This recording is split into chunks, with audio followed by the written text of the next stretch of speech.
किसान मजदूर संघर्ष कमेटी का सूबा जनरल सेक्रेटरी बोल रहा हूं। जिस तरह से दिल्ली की चारों ओर से जो दिल्ली घेराव चल रहा है, वो सभी यूनियन के साथ किसान मजदूर संघर्ष कमेटी पंजाब का घेराव भी दिल्ली कुंडली बॉर्डर पे लगातार जारी है। और जो कल प्रधानमंत्री जी ने टिप्पणियां की है, मैं उनका जवाब देना चाहता हूं कि किसान भोले हैं, ठीक है। तो मोदी जी, अभी तक तो आपकी डिग्री पर भी बहुत सारी समस्या है। आपने जो पीएचडी की अभी तक तो लोगों को दिखाई नहीं एक तो। चलो फिर भी आप प्रधानमंत्री, हम कह सकते हैं आप ज्यादा सयाने समझदार हैं, और हमें इस बात का जवाब आपसे मांगना चाहिए, आपको देना भी चाहिए कि आपने जो 15 लाख का वादा किया था, तो वो भोले भालों किसानों से आपने तो कुछ ठगी नहीं मारी, हमने मारी हो सकती। जो आपने कहा था काला धन बाहर से लेके आएंगे, वो भी वादा पूरा हो गया, अच्छे दिन भी आ गए, ठीक है जी। तो इस तरह से आपने भी लोगों के साथ जितनी ज्यादा गुमराहकुन प्रचार किया, धोखा किया, ये भारत जानता है। और आपने कहा था भी आपसे कांटेक्ट होगा तो आपकी जमीन थोड़े ना ले ली जाएगी। तो प्रधानमंत्री जी, जिन क्षेत्र में आपने निवेश किया, चाहे वो रेल हो, चाहे हवाई जहाज का कार्यक्रम हो, चाहे फौज में 70% आपने निजी निवेश करवा दिया। इसी तरह से भारत पेट्रोलियम है, या बीएसएनएल है, या भारत कुकिंग कोल लिमिटेड है, जो भी अदारे आपने निजी निवेश करवाया वो तो प्राइवेट क्षेत्र में चले गए। जैसे वो प्राइवेट क्षेत्र में प्राइवेट संपत्ति बन गए, तो जब कारपोरेट घराने हमारी जमीनों पे कब्जा करेंगे तो वो भी प्राइवेट क्षेत्र में चले जाएंगे। अब राजनाथ जी बोल रहे हैं कि 2 साल के लिए कानून लागू कर दो। ये मॉडल जो है 7 दशक पहले अमेरिका में फेल हो गया। वहां पे किसानों के ऊपर 400 बिलियन डॉलर का कर्ज है। वहां की सरकार $60,000 उनको सब्सिडी देती है, तो वहां फेल हो गया। यूरोप में फेल हो गया। तो जहां 86% किसान 5 एकड़ से कम वाले हैं, यहां पास कैसे होगा? सो इस तरह से। तो दूसरा जो प्रधानमंत्री जी ने कहा कि ये किसान नहीं है, ये विरोधी धीर के उसका है। मैं कहता हूं राजनाथ जी से, आप गृह मंत्री जी से सलाह करके बयान दीजिए करिए।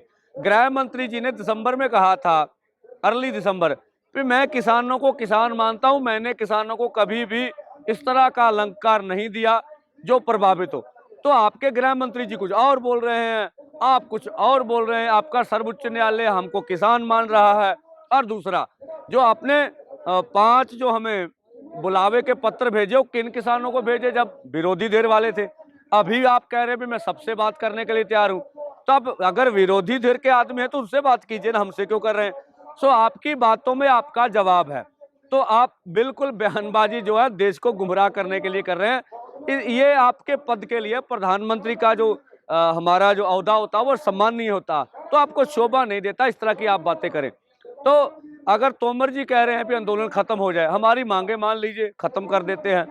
और आगे जो कैप्टन अमरिंदर ने कल जालंधर में जो भाजपा के कार्यक्रम का विरोध कर रहे थे लोग, उनके ऊपर लाठीचार्ज किया, हम निंदा करते हैं और कैप्टन को बोलते हैं कि आपका चेहरा भी नंगा हो रहा, आप किस तरह से मोदी जी का साथ दे रहे हैं। सो भाजपा को पंजाब के कार्यक्रम करने का कैप्टन साहब को इजाजत नहीं देनी चाहिए, क्योंकि जिस तरह से पंजाब में माहौल है, तो जब भाजपा प्रोग्राम करती है तो हमें उस्काने वाला करती है, हमें भड़काने वाला करती है, तो क्यों ना कोई नुकसान होगा, ये अच्छी बात नहीं है। जब तक आप हमारी मांगे नहीं मानती तो पंजाब में इस तरह के कार्यक्रम नहीं होने चाहिए। जो पंजाब से हमारा जत्था था वो लगभग पानीपत से आगे आ चुका है, हजारों व्हीकलों का, ट्रैक्टर ट्राली का, वो तीसरा जत्था है, आगे और जत्थे आएंगे। सो लगातार मोर्चा, जब तक ये आंदोलन की मांगे पूरी नहीं की जाती तो हमारे पास दूसरा तो कोई ऑप्शन नहीं है। देखिए, बहुत बारी प्रेस में नेशनल मीडिया बोलता है कि किसान भी अड़ियल हैं। भाई, फरियादी थोड़े ना अड़ियल होते हैं। हम आपके घर में दिल्ली दरबार के दरवाजे पर 1 महीने से ऊपर हो गया फरियाद कर रहे हैं, अब राजा जी हमारी सुनती नहीं है। दसिए, तो फरियादी कभी भी अड़ियल नहीं होते, फरियादियों के पास कोई ऑप्शन नहीं होता। हमारे पास एक ही ऑप्शन है कि हम आंदोलन चलाए, तो चला रहे हैं। जब राजा जी का मन करेगा, अड़ियल असल में राजा जी हैं जो बोल रहे हैं लगातार भी हम कृषि के कानून वापस नहीं लेंगे। तो भाई, ये बातें ना तो बातचीत के लिए सार्थक है, ना देश के लिए सार्थक है। हम आशा रखेंगे इस लोकतंत्र में हमारी आवाज सुनी जाएगी और हमारी मांगे पूरी कर जाएंगी। धन्यवाद।